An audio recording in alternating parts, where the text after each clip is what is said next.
Hey learners, ready? Let's crack today's concept. Day 7 automorphic number.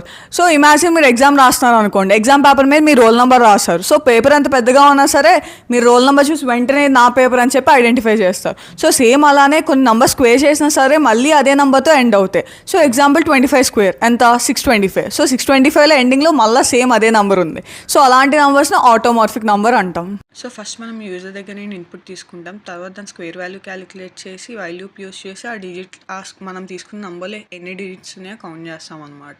అంటే 25లో two digits ఉన్నాయి కదా, so అలాగా.